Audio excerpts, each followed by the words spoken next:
இந்த sanitary napkin use பண்ணும்போது இந்த பேடை அட்ஜஸ்ட் பண்ணுறங்கிற பேரில் பார்த்திங்கன்னா ஒரு கணவன் மனைவியும் தாம்பத்திய உறவு வச்சுட்டதுக்கு அப்புறம் பார்த்திங்கன்னா உடனே எழுந்து போய் தங்களுடைய அந்தரங்க உறுப்பை சுத்தம் பண்ணிட்டு வரோன்னு நினைக்கிறாங்க. பட் அந்த மாதிரி பண்ணணுங்கிற அவசியம் கிடையாதுங்க. பெண்களுடைய ஆசனவாய் இங்கே இருக்குதுன்னா அவங்களுடைய பிறப்புறுப்புக்கும் ஆசனவாய்க்குள்ள கேப் பார்த்திங்கன்னா கிட்டத்தட்ட ஒரு 2 விரல் கட்டை அளவு தாங்க. சோப்போடணும்னு அவசியமே இல்லைங்க. என்ன காரணம் பார்த்திங்கன்னா ஒவ்வொரு முறையும் கழிவறைக்கு போயிட்டு வரும் பொழுது தண்ணீர் ஊற்றி பெண் உறுப்பை சுத்தம் செய்யணுங்கிற அவசியமே கிடையாதுங்க. பெண்கள் மலம் கழிக்கும் பொழுது பின்புறமாக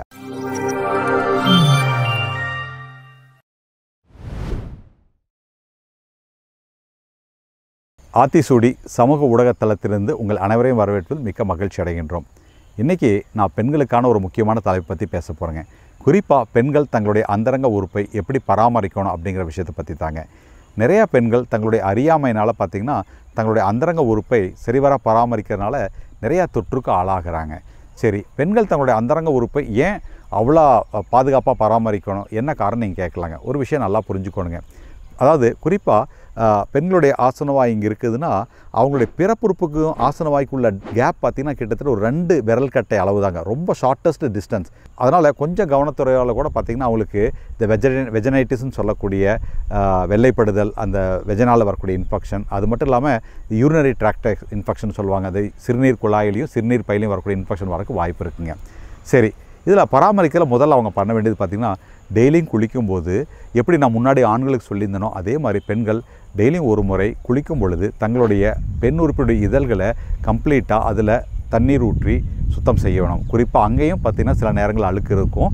ஸோ மென்மையாக சுத்தம் செய்தால் போதும். அது ஒரு முறை குளிக்கும்போது வெறும் தண்ணீரை ஊற்றி சுத்தம் செய்தால் போதும். சோப்போடணும்னு அவசியமே இல்லைங்க. என்ன காரணம் பார்த்திங்கன்னா பெண் உறுப்பில் இருக்கக்கூடிய அந்த பிஹெச்னு சொல்லக்கூடிய இது பார்த்திங்கன்னா அமிலத்தன்மையில் இருக்கும். அங்கே இருக்கக்கூடிய அந்த பிஹெச் பார்த்திங்கன்னா ஒரு அமிலத்தன்மையில் இருக்கும். சோப்பு பார்த்திங்கன்னா ஒரு காரத்தன்மை உள்ள ஒரு விஷயம். அப்போது அந்த காரத்தன்மை அங்கே போய் இப்போ சோப்பு படும் பொழுது அந்த அமிலத்தன்மையை ஒரு நியூட்ரலைஸ் பண்ணுறதுக்கு வாய்ப்பு இருக்குது. அதனால் சோப்பு வேண்டியது இல்லைங்க. பொதுவாக பார்த்திங்கன்னா ஆண் உறுப்போ பெண் உறுப்போ நம்ம சோப்பு யூஸ் பண்ணி க்ளீன் பண்ணணுங்கிற அவசியமே கிடையாதுங்கிறதாங்க உண்மை. அதில் ஒரு முறை அந்த மாதிரி குளிக்கும் பொழுது சுத்தம் செய்தால் போதும். அதே மாதிரி ஒவ்வொரு முறையும் கழிவறைக்கு போயிட்டு வரும் பொழுது தண்ணீர் ஊற்றி பெண் உறுப்பை சுத்தம் செய்யணுங்கிற அவசியமே கிடையாதுங்க. இது நிறைய பேருக்கு தெரியறதில்ல. சுத்தம்ங்கிற பேரில் நிறைய பேர் என்ன பண்ணுறாங்கன்னு பார்த்திங்கன்னா தங்களுடைய பெண் உறுப்பை நிறையா தண்ணீர் ஊற்றி இல்லை வேறு ஏதாவது ஒரு சோப்போ அது மாதிரி விஷயங்கள் போட்டு ஒவ்வொரு முறையும் கழிவறைக்கு போயிட்டு வர மாதிரி பண்ணுறாங்க. பட் அது மாதிரி பண்ணக்கூடாதுங்க. அதனாலேயே நிறைய பேர்த்துக்கு நோய் தொற்று, இந்த வெஜனைட்டிஸ் இதெல்லாம் போன்ற விஷயங்கள் வருதுங்க. அடுத்தபடியாக பார்த்திங்கன்னா பெண்கள் மலம் கழிக்கும் பொழுது பின்புறமாக ஆசனவாய் இப்படி இருக்குன்னா பின்புறமாக, அதாவது இடுப்புக்கு பின்புறமாக கை கொண்டு போய் தண்ணீர் ஊற்றி இந்த டைரக்ஷனில் பண்ணணும். இப்படி தான் சுத்தம் செய்யணும். முன்புறமாக தண்ணீர் ஊற்றி இப்படி பண்ணக்கூடாது. இப்படி பண்ணும்போது என்னென்னு பார்த்திங்கன்னா இந்த மலத்துகள்கள் முன்புறமாக வந்து பெண் உறுப்பின் மீதோ இல்லை சிறுநீர் துவாரத்தின் மீதோ படும் பொழுது தொற்று ஏற்பட்டு இந்த யூரினரி ட்ராக்ட் இன்ஃபெக்ஷனுங்கிற ஒரு நோய் வரக்கு வாய்ப்பு இருக்குது. அதை தவிர்க்கணும்னா பார்த்திங்கன்னா இந்த முன்புறமாக தண்ணீர் ஊற்றி சுத்தம் செய்வதை தவிர்த்து விட்டு பின்புறமாக தண்ணீரை ஊற்றி சுத்தம் செய்வது தான் பாதுகாப்பாகவும் இருக்கும், ஆரோக்கியமானதும் கூட. அடுத்தபடியாக பார்த்திங்கன்னா குறிப்பாக இந்த மாதவிடாய் காலங்களில் பெண்கள் பார்த்திங்கன்னா இந்த சானிட்டரி நாப்கின் யூஸ் பண்ணுவாங்க. இந்த சானிட்டரி நாப்கின் யூஸ் பண்ணும்போது இந்த பேடை அட்ஜஸ்ட் பண்ணுறங்கிற பேரில் பார்த்திங்கன்னா அந்த ஆசனவாய் பகுதியில் தொடர்பில் இருக்கக்கூடிய பேட் வந்து சில நேரங்களில் முன் நகர்ந்து வந்து பெண் உறுப்பின் மீது படுங்க.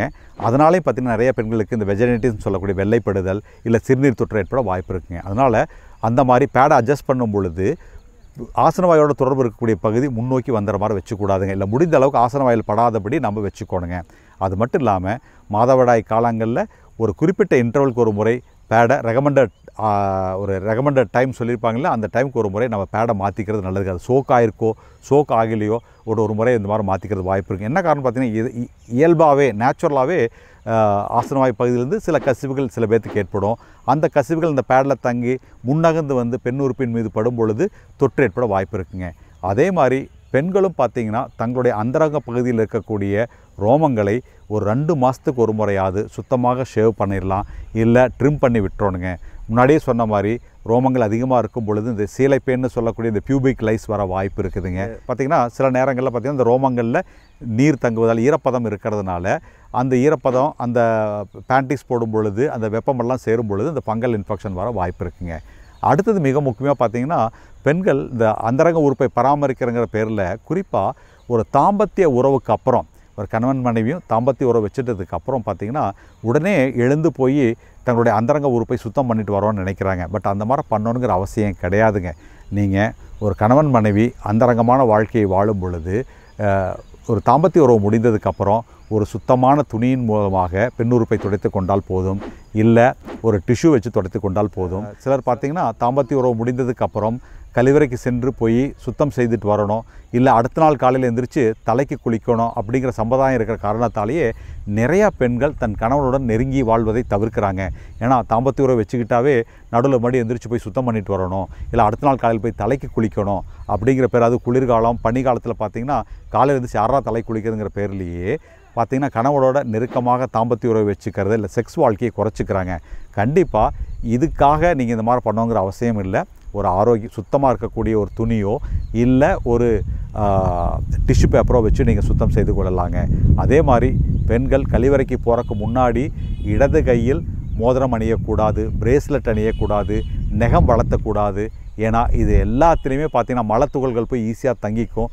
அப்புறம் குறிப்பாக அவங்க மறுபடியும் தங்களுடைய அந்தரங்க உறுப்பை சுத்தம் செய்யும் பொழுது இந்த மலத்துகள்கள் இந்த கை விரல் நகத்திலிருந்தோ இல்லை அவங்க ஆபரணத்திலிருந்தோ படும் பொழுது நோய் தொற்று வரலாங்க. ஸோ கழிவறைக்கு போகும் பொழுது கண்டிப்பாக இடது கையில் ஆபரணங்கள் இருந்தால் கண்டிப்பாக கழட்டி வச்சிடணும். இடது கையில் இந்த கயிறு கட்டுறது இது போன்ற விஷயங்களை கண்டிப்பாக தவிர்த்துடணுங்க. என்ன நேயர்களே, பெண்கள் தங்களுடைய அந்தரங்க உறுப்பை எப்படி பராமரிக்கணுங்கிறத பற்றி ஒரு தெளிவான ஒரு விளக்கம் இந்த வீடியோவில் உங்களுக்கு கிடச்சிருக்குன்னு நினைக்கிறேன். இந்த வீடியோ பிடித்திருந்தால் லைக் பண்ணுங்கள், சப்ஸ்கிரைப் பண்ணுங்கள். நன்றி, வணக்கம். ஆண் உறுப்பினுடைய முன்தோல் நீக்கப்பட்ட குழந்தைகளுக்கு ஆண் உறுப்புடைய முன்பகுதியில் எரிச்சல், அடிக்கடி தொற்று, அரிப்பு இந்த மாதிரி ஏற்படுது அப்படின்ட்டு சொன்னார். அவருடைய ஆண் உறுப்பினுடைய நுனிப்பகுதியை சோப்பு போட்டு துவைச்சி, ப்ரெஷ்ஷில் போட்டு தேய்ச்சி, துணி துவைக்கிற கல்லில் போட்டு அடித்து, வெயிலில் காய போட்டு இஸ்திரி மட்டும்தான் போடாமல் விட்டாருங்க. எதிர்காலத்தில் இவங்களுக்கு ஆண் உறுப்பினுடைய வரக்கூடிய புற்றுநோய் வராமல் இருக்குது அப்படிங்கிற விஷயத்தை பற்றி கண்டுபிடிச்சாங்க. அவ்வளோ ஆச்சரியமாக கேட்குறாங்க. ஏன்னா இதை டெய்லியும் பண்ணணுங்களா? இது வரைக்கும் நான் அந்த மாதிரி பண்ணதே இல்லைங்க டாக்டர் நிறைய பேர் சொல்லுவாங்க.